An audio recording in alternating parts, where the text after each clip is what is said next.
Hello friends. आज हम जिस टीडीएल के बारे में बात करने जा रहे हैं काफी इंटरेस्टिंग टीडीएल है। ये टीडीएल है कि मान लो अगर आपके sales register, purchase register, general register, debit note, credit note, stock journal, wherever कहीं पे भी आपकी कोई एंट्री है और अगर उनकी डुप्लीकेट एंट्री करनी है तो इस टीडीएल के थ्रू हम डुप्लीकेट एंट्री कर सकते हैं। और ये मल्टीपल एंट्री सेलेक्ट करके और मल्टीपल वॉल्यूम में कर सकते हैं। टीडीएल को हमने लोड कर दिया है। यहाँ पे जैसे देखिए मेरी एंट्री की हुई है। ये 15 अप्रैल और 30 अप्रैल की दो एंट्री की हुई है, एक सैलरी की हुई है, एक रेंट की हुई है। अब मैं अगर इसको डेली बेसिस पे, मंथली बेसिस पे या डे बाय डे जैसा भी चाहूँ वैसे मैं इसकी डुप्लीकेट एंट्री कर सकता हूँ। जैसे मैंने इन दोनों एंट्री को सेलेक्ट कर लिया, ये डे बुक के अंदर हूँ मैं। अब यहाँ पे मैंने डुप्लीकेट सेलेक्टेड के ऊपर क्लिक किया तो देखो यहाँ पे पैटर्न बता रहा है। डे डेली का मतलब हर रोज उसकी हो जाएगी उतने ही रुपए से एंट्री। डे बाय डे एक दिन छोड़ के एक दिन, मंथली मतलब पर मंथ, और वीकली मतलब 7 दिन बाद। अब यहाँ पे मैंने मंथली सेलेक्ट किया। अभी 1/4 से मान लो मैं 31 दिन का टाइम देता हूँ तो ऑटोमेटिकली इन दोनों एंट्री की 12 12 एंट्रियां हो जाएगी। अब यहाँ पे इनकी डुप्लीकेट एंट्री हो गई है।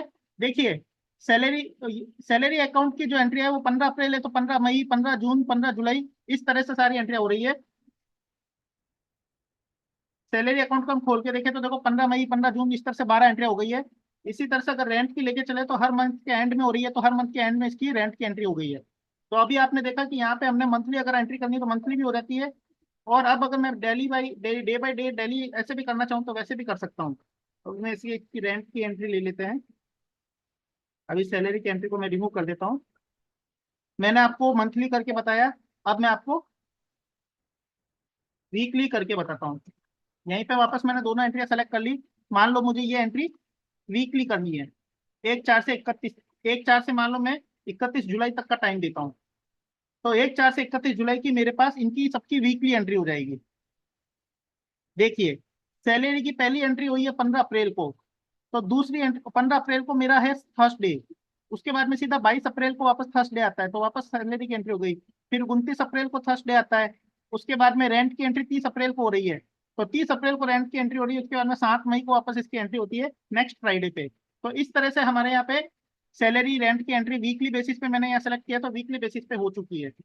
इसी तरह से आप डे बाय डे करोगे तो एक दिन छोड़ के एक दिन एंट्री हो जाएगी।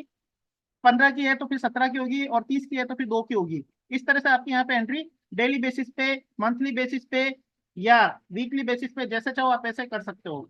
I hope you will like this video. Thank you for watching.